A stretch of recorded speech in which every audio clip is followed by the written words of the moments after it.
بسم اللہ الرحمن الرحیم۔ یہ ایک بہت پیچیدہ مسئلہ بھی ہے اور اگر دیکھا جائے تو بہت آسان مسئلہ بھی ہے، اتنا زیادہ اس کو مشکل بنانے کی ضرورت نہیں ہے، بنی اسرائیل بننے کی ضرورت نہیں ہے ہم لوگوں کو۔ دیکھیں، حالت حیض میں قرآن پاک کا پڑھنا جائز ہے کہ یا ناجائز ہے؟ پڑھ سکتی ہیں تو آیا وہ کتنا پڑھ سکتی ہیں اور کس طرح سے پڑھ سکتی ہیں؟ تو دیکھیں، پہلی بات تو یہ کہ حالت حیض میں خواتین قرآن پاک جب چھو نہیں سکتی تو وہ پڑھ بھی نہیں سکتی۔ سمجھ میں آ گئی؟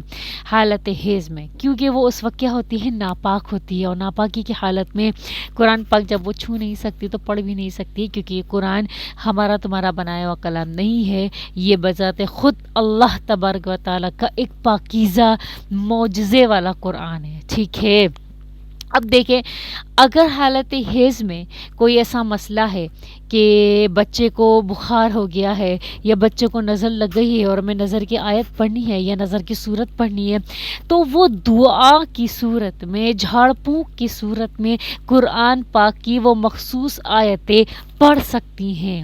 اس میں کوئی مذائقہ نہیں ہے، اس میں کوئی دو رائے نہیں ہے، کوئی پریشانی کی بات نہیں ہے۔ جیسے سورہ ناس، سورہ فلق پڑھ کے بچوں پہ دم کر سکتی ہیں، اپنے اوپر دم کر سکتی ہیں۔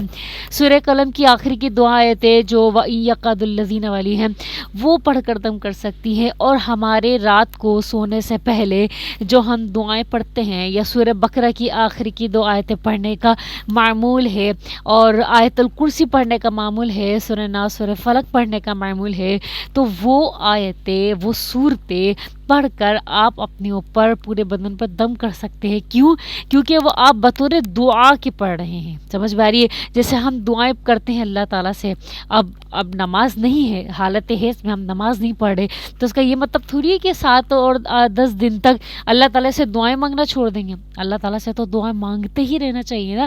تو دعا کا یہ سب سے اچھا طریقہ ہے کہ سورہ بقرہ کی آخری کی 2 آیتیں پڑھیں، وہ دعا کے لیے کافی ہو جاتی ہیں۔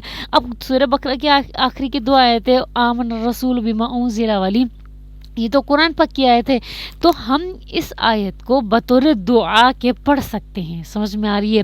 اب یہ تو ہم نے، ہماری تو نیت ہے کہ ہم دعا پڑھیں، ٹھیک ہے۔ اب اس طرح سے یہ نہیں کرنا چاہیے کہ قرآن پڑھنے کا دل ہے یا ہماری پارے چل رہے ہیں، ٹھیک ہے، اب آپ اس کو نیت بنا لو کہ بھئی یہ میں پارا پڑھ رہی ہوں بطور دعا کے، تو یہ چالاکی نہیں چلے گی۔ سمجھ میں آ رہی بات؟ یہ ہو جائے گا اپنے آپ کو دھوکہ دینا اور اللہ کے احکامات کو دھوکہ دینے والی بات ہو جائے گی۔ میری بات سمجھ میں آ رہی ہے؟ کہ آپ یہ نیت کر لیں کہ جب جائز ہے دعا کی طور پہ قرآن پاک کی آیت کو پڑھنا، یا نظر آیت کے طور پر نظر اور جھاڑ پھونک کے طور پر کسی آیت کو دم کرنا پڑ گا، یہ جب جائز ہے تو ہم کوئی بھی پارے کو جو ہم پڑھنا ہے، ہمیں پڑھنا چاہتے ہیں، تو ہم اس کو بطور دعا کے جو ہے نیت کر کے ہم اس سپارے کو پڑھ لیتے ہیں، ہمارا سپارے کا سپارہ بھی ہو جائے گا اور ہم نیت بھی کر لیتے ہیں دعا کی۔ تو یہ جو ہو جائے گی چالاکی ہو جائے گی۔ سمجھ میں آ رہی ہے؟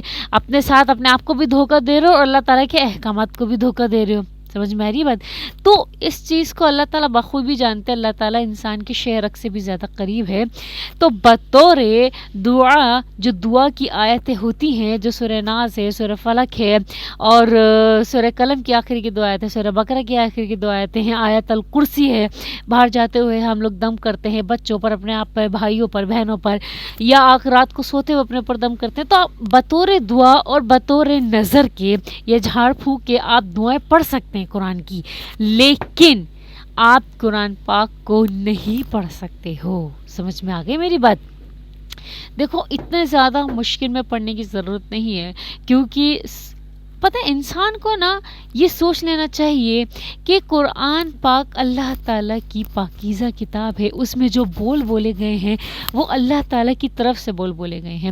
اور دوسری بات یہ ہے کہ اب کوئی عورت ہے جو بچوں کو سپارے پڑھاتی ہے، ٹھیک ہے، اب وہ کس طرح سے پڑھائے گی حالت حیض میں؟ تو دیکھیں، بچوں کو وہ پڑھا سکتی ہے لیکن انگلی نہیں رکھے، قرآن پاک پر انگلی نہیں رکھے گی کہ بچوں کو اگر غلطی سمجھانی ہے اور حالت حیض میں ہے تو وہ انگلی رکھ کے نہیں سمجھے کہ بیٹا یہ یا اوپر سے اس طرح سے نہیں. اب ہاتھ میں ایک اسکیل لے لو یا کوئی پین لے لو یا کوئی اس طرح کی لکڑی لے لو، کوئی اس طرح کی چیز لے لو جس سے آپ قرآن پاک پہ رکھ کر اس کو ڈائریکشن بتا سکتے ہو کہ بھائی یہ یہاں سے یہاں تک پڑھو یا یہاں سے یہاں تک پڑھو، یا یہ غلطی ہے یا یہ ٹھیک ہے.